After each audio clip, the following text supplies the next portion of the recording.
do this Barr stuff first. So, look, again, does the fact that Bill, I guess let me kind of revisit first and reset the Russia thing. I still think, in my view, the critique of the deployment of Russia in media and certain Democratic Party circles, particularly in 2016, 2017, stands.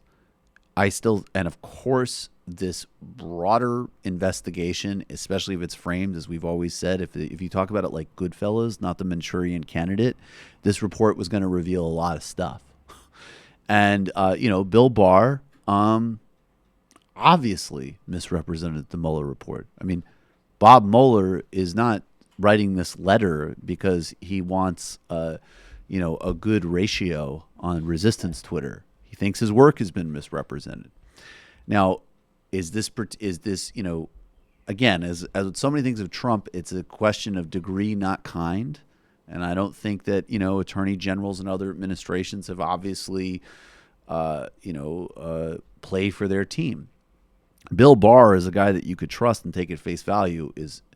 Why you'd take any of these people at face value is extraordinary. But when you go back to the fact that the guy literally got his career started in helping put out the Iran-Contra affair, which still, to me, stacks as a far more significant, far-reaching scandal than this, should say something.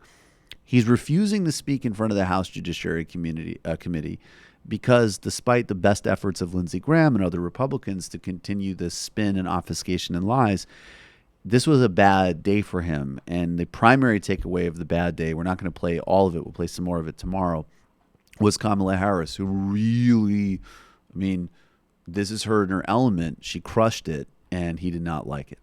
Barr, has the president or anyone at the White House ever asked or suggested that you open an investigation of anyone?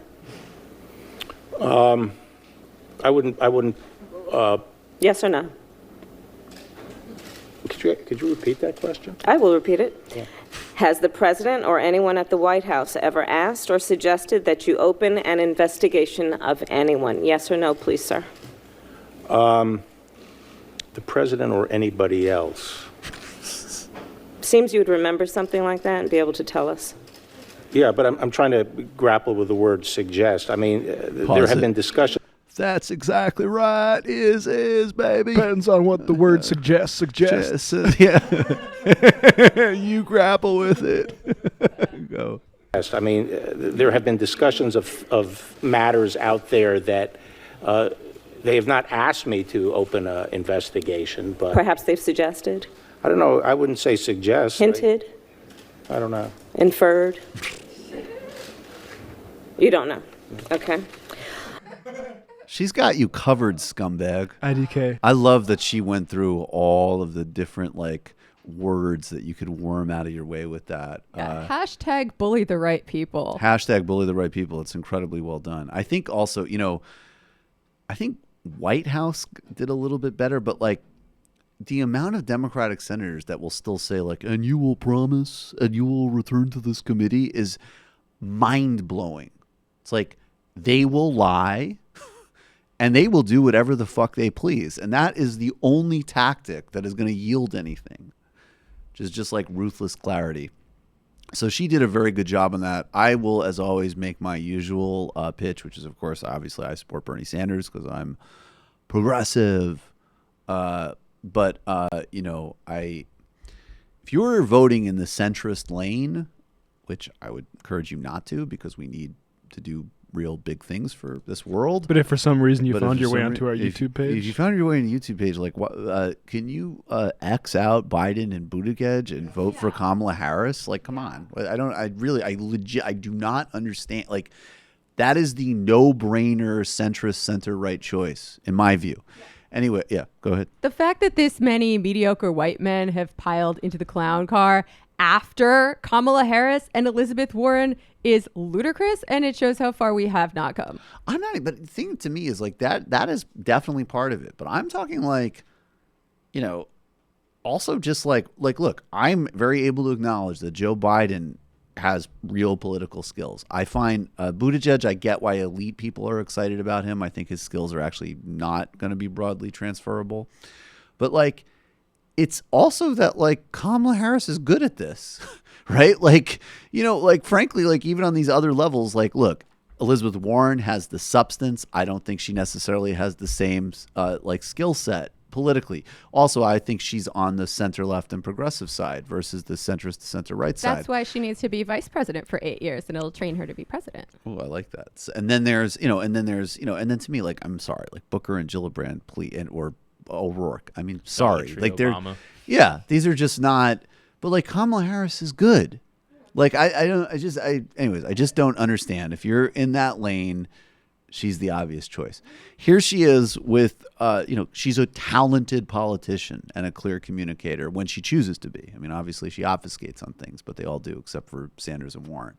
This is her with Chris Matthews, and this is just an opportunity to do a Chris Matthews impression. I guess the question is, once he's testified before Mr. Mueller's special counsel investigation, how can he now say, I won't make the same testimony in public claiming executive privilege? I think it is sort of like virginity kind of thing. Once you start talking about a matter in your jurisdiction, and then you say, oh, I'm not doing it anymore, you can't do it once you've started. So I understand that's how executive privilege works. Once you've given it up, you can't grab it back. How do you see it? I'm not going to go with you on that metaphor, Curtis. Okay. But I will say this. Dick Durbin did an excellent job of pointing out that there is no, I think, valid reason why he, being the Attorney General, should object to Don McGahn coming before the United States Congress and testifying. Okay, fine, whatever, play it safe. But back to the virginity thing. Yeah, but back to the virginity thing. There were a lot of girls in Catholic school. They had various tactics. You go to the sock hop and they'd be dancing all around you. You get a big boner. But we realized at a certain point, it was like Father Coughlin said, it wasn't in the technicality, it was in the intention, and that's how we say it in God's law. It's Thomas Aquinas. Anyways, you're very smart. Thank you. I actually thought it was going to be like sometimes when Chris Matthews is kind of jolly and he's using like insane metaphors and ridiculous, and he's just sort of like, all right, you're not going with the virginity thing, but great job today, Kamala. Thank you. That one was where he's just like, oh, all right, fine. I guess I'll be the only one to use an obvious metaphor. Everyone's a critic. Everyone's a critic. Sorry, I can't ruffle papers and do boring anecdotes from the 70s to explain why Donald Trump is secretly a KGB agent. Sort of like That'd be great if everything just became a Rachel Maddow subtweet. Didn't he look sort of like someone who's never used a prophylactic before? Okay, yeah, I guess I'm the only one who's seen that. Sure. You got to spice up the material somehow. Sure. Dude, if you are voting for a center-right candidate, vote for Kamala Harris. Jesus. She is the... There's the first and second choice. Then there's like I'll just say Inslee's my third choice because, like, why not? Climate change, good stuff. And then there's like all right, dude, gun to your head. Nobody you like is running. Who do you vote for? And Harris is the total fucking no-brainer for that. I'm sorry. She's not on our side, but I respect her. In sort of fantasy sports, there's a concept called the replacement level player. Right. And, a player you can always put on your roster who's just sitting out and not picked up, but they'll just be sort of a neutral fill-in. That's Kamala Harris. Biden and let's talk about Biden. Biden's worse than that. Yeah. Biden is going backwards. Like someone's like, America's not ready to go really hard left. Like Biden's not going at all left. Biden is a lurch to the right. No, Biden's own politics are centrist politics, and he wants to compromise from that with the Republicans. Absolutely. And look, I'm not, but to me, like, that all could describe Harris as well, in addition to her record in the carceral state. So mine is like purely just like, we're just getting down to the level of like, you need to replace Trump, and who will I find to be the least annoying to be talking to me for 4 years? And yeah, Harris under control. Yeah, literally that's it. So actually on the merits, like, I think her record is horrifying. I mean, look at the piece in the Huffington Post about what happened to parents of the truancy stuff. But like, who would I be least embarrassed to have representing us on the world stage? Yes. When you force Jamie to talk like an NPR host, that means that your choice is Kamala Harris of that pack.